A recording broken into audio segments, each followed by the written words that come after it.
Hello students, this is class 7 geography section. Today we discuss about the chapter 1 our environment, and the things which we have learned in this chapter is natural environments and human environments. अब जानते हैं हम कि natural environments में किन किन चीज़ों के बारे में अध्ययन करना है और ह्यूमन एनवायरनमेंट्स के बारे में। तो आइए चैप्टर स्टार्ट करते हैं। The word environment comes from the French word environner that means to surround, यानी कि जो शब्द है एनवायरनमेंट वो एक फ्रांसीसी भाषा का शब्द है एनवायरनर, और इस जिसका अर्थ होता है टू सराउंड, यानी हमारे चारों ओर। एनवायरनमेंट का जो अर्थ होता है वो हमारे चारों ओर। Therefore, इस कारण the environment means everything such as human beings, plant, animals, land, water and air which surround us, यानी कि हमारे आसपास जो कुछ भी है, चाहे वो इंसान हो, पेड़ पौधे हो, जीव जंतु हो, ज़मीन हो, हवा हो, पानी हो, ये सभी हमारे चारों तरफ हैं, इसलिए ये हमारा एनवायरनमेंट है। Our environment can be classified into 2 categories. हम अपने एनवायरनमेंट को 2 भागों में विभाजित कर सकते हैं, नेचुरल एंड ह्यूमन। आइए इनको जानते हैं। सबसे पहले नेचुरल एनवायरनमेंट को। तो जो नेचुरल एनवायरनमेंट है, natural environment comprise physical and biological elements of the अर्थ, यानी नेचुरल एनवायरनमेंट यानी प्राकृतिक पर्यावरण के अंतर्गत फिजिकल एंड बायोलॉजिकल एलिमेंट्स शामिल होते हैं। फिजिकल यानी भौतिक और बायोलॉजिकल यानी जैविक तत्व मौजूद होते हैं प्राकृतिक पर्यावरण के अंतर्गत। अब फिजिकल के बारे में बात करें तो physical components include non living और अबायोटिक कंपोनेंट्स। भौतिक पर्यावरण के अंतर्गत नॉन लिविंग थिंग्स या अबायोटिक कंपोनेंट्स सम्मिलित होते हैं। इसको एग्जाम्पल के द्वारा समझते हैं। तो जो फिजिकल एनवायरनमेंट के तहत आते हैं, जैसे कि ज़मीन हो गई, हवा हो गई, पानी हो गया, ये सभी फिजिकल एनवायरनमेंट के हिस्से हैं या कंपोनेंट्स हैं। दूसरे होते हैं बायोलॉजिकल एनवायरनमेंट, इंक्लूड्स लिविंग और बायोटिक कंपोनेंट्स, यानी कि जो बायोलॉजिकल एनवायरनमेंट होता है उसमें लिविंग थिंग्स इंक्लूड होती हैं, जैसे कि humans, plant, animals and microbial organisms.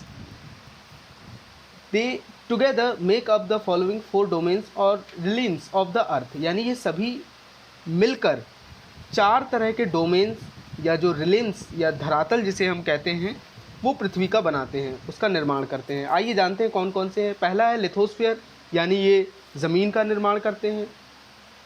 Hydrosphere, water का निर्माण करते हैं, वाटर एक डोमेन के तौर पर पाया जाता है पृथ्वी पर। एटमॉस्फेयर, हवा में, और बायोस्फीयर, जितने भी पेड़ पौधे, जीव जंतु या इंसान हैं। तो ये सभी चीज़ें हमारे अर्थ पर पाई जाती हैं और ये नेचुरल एनवायरनमेंट का हिस्सा हैं। आइए बात करते हैं लिथोस्फीयर की।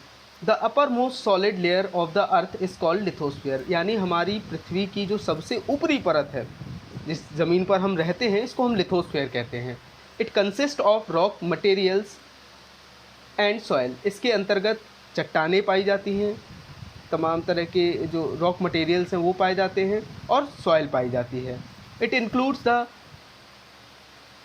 Continents and the ocean basins, साथ ही इसके अंतर्गत जो कॉन्टिनेंट्स होते हैं और ओशन बेसिन। ओशन बेसिन यानी समुद्र के नीचे जो ज़मीन है वो भी लिथोस्फीयर के अंतर्गत ही आती है, यानी जितनी ज़मीन हमें नज़र आती है वो तो लिथोस्फीयर होती ही है, साथ ही समुद्र के नीचे की जो ज़मीन है, सतह है, वो भी लिथोस्फीयर के अंतर्गत ही आती है।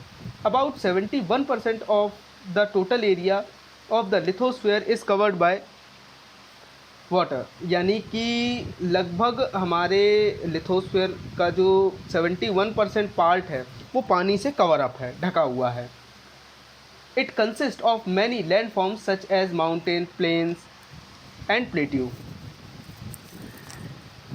और हमारा लिथोस्फीयर के ज़्यादातर भागों में जैसे कि माउंटेन्स पाए जाते हैं, प्लेन्स पाए जाते हैं, प्लेट्यू यानी पठार पाया जाता है। These landforms can be found on the land surface as well as on the ocean floor, यानी कि ये लैंड फॉर्म्स जो हैं वो लैंड सरफेस के साथ साथ ओशन फ्लोर्स पर भी ये जो है, या जो हमारा समुद्र तल जिसको हम कहते हैं, वहाँ पर भी ये पाए जाते हैं landforms. The lithosphere is important to us because the following reason. अब लिथोस्फीयर हमारे लिए किन कारणों से बेहद महत्वपूर्ण है, आइए उनको जानते हैं। तो it consist of rocks and minerals which are useful to us, यानी कि इसके अंतर्गत या इसके तहत जो हैं तो रॉक्स और मिनरल्स मौजूद होते हैं लिथोस्फीयर के अंतर्गत, जो हमारे लिए काफ़ी ज़्यादा महत्वपूर्ण होते हैं। It provides land for building houses, road, factories and soil for agriculture. साथ ही लिथोस्फीयर हमें वो ज़मीन उपलब्ध कराता है जिस पर हम अपने मकान बनाते हैं, सड़क बनाते हैं, फैक्ट्री बनाते हैं, और अपने खाने के लिए जो खेती है वो इसी लिथोस्फीयर की सॉइल से पर करते हैं। अब अगला कंपोनेंट देखते हैं हम नेचुरल एनवायरनमेंट का, वो है हाइड्रोस्फीयर। तो water on earth is found in all the 3 forms. पृथ्वी पर जो पानी है वो तीनों अवस्थाओं में मौजूद है। सॉलिड के रूप में जो ग्लेशियर्स हैं हमारे, लिक्विड के तौर पर जो वाटर बॉडीज़ और अंडरग्राउंड वाटर है, और गैस के रूप में जो वाटर वेपर हमारे एनवायरनमेंट में पाया जाता है, एटमॉस्फेयर में पाया जाता है। तो दे कॉन्स्टिट्यूट द हाइड्रोस्फीयर। तो ये सभी मिलकर हाइड्रोस्फीयर का निर्माण करते हैं। तो water remains in continuous circulation in the earth atmosphere. तो जो वाटर साइकिल है ये हमारे अर्थ एटमॉस्फेयर में लगातार चलने वाली एक प्रक्रिया है। This is known as the water cycle. इसको हम वाटर साइकिल के नाम से जानते हैं। Hydrosphere is important to us because the following reasons. अब हाइड्रोस्फीयर किन कारणों से हमारे लिए बेहद ज़रूरी है, तो आइए इनको जानते हैं। It supports all form of life on earth.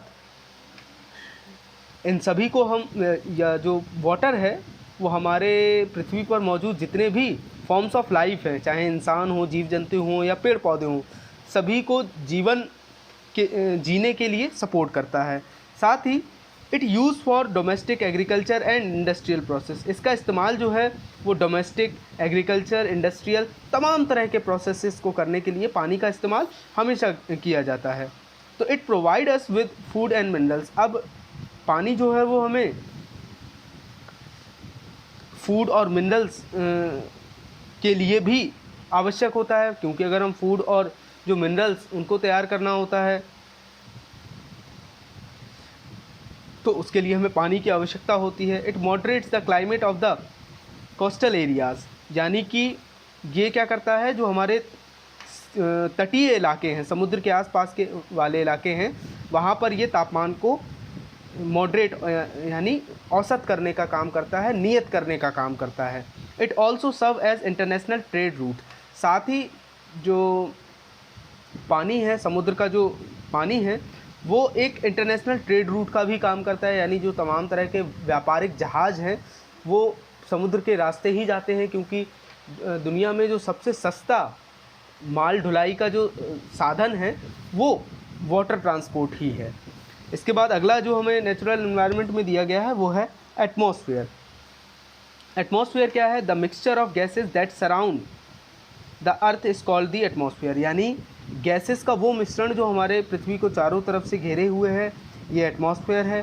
The most abundant gas found in the atmosphere are nitrogen 78% and oxygen 21%, यानी हमारे एटमॉस्फेयर में पाई जाने वाली सर्वाधिक मात्रा में जो गैस है वो नाइट्रोजन है, जो आपको पता है 78% है। साथ ही ऑक्सीजन जिसकी मात्रा 21% है। बाकी की बची हुई जो गैसें हैं 1% में, वो CO2, ओजोन, आर्गन, हाइड्रोजन और हीलियम जैसी तमाम गैसें उस 1% के अंतर्गत आती हैं। Constitute only 1% of the atmosphere, और इन अदर गैसेस का जो परसेंटेज है एटमॉस्फेयर में वो लगभग 1% है। The gravitational pull of the earth holds the atmosphere around it, यानी हमारी पृथ्वी का जो ग्रेविटेशनल पुल है, गुरुत्वाकर्षण शक्ति जो है, वो हमारे एटमॉस्फेयर को चारों ओर होल्ड करके रखती है। तो the changes in the atmosphere cause changes in weather and climate, यानी जैसे ही हमारे एटमॉस्फेयर में बदलाव आता है, हमारे मौसम और क्लाइमेट में भी बदलाव आता है। बाकी का भाग हम अगले पार्ट में देखेंगे।